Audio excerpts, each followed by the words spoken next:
মা খাদিজাতুল কুবরাকে কবরে রাখার পরে নবীজি কবর পারে বসে আছেন, মাটি চাপা দেওয়া হয়েছে, নবী বসে আছেন। সাহাবায়ে কেরাম বলে, ইয়া রাসূলুল্লাহ, অনেকক্ষণ হয়েছে, এবার আসেন ঘরে।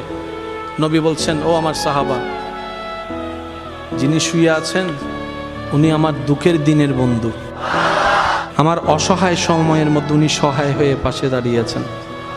সবাই যখন আমার উপর আঘাত করছে, এই আঘাতের রক্তটা উনি মুছিয়ে দিয়েছেন, উনি আমার জন্য একটা শক্তি হয়ে দাঁড়িয়েছেন।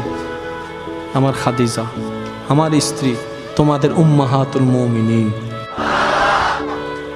ইয়া রাসূলুল্লাহ, একটু ঘরে আসেন। নবী বললেন, একটু পরেই ওনার কবরে ফেরেশতা আসবে প্রশ্ন করার জন্য। আমি নবী বসে আছি, আমার খাদিজার প্রশ্নের উত্তর আল্লাহর হুকুমে খাদিজার পক্ষ হয়ে আমি নবী উত্তর দেওয়ার জন্য।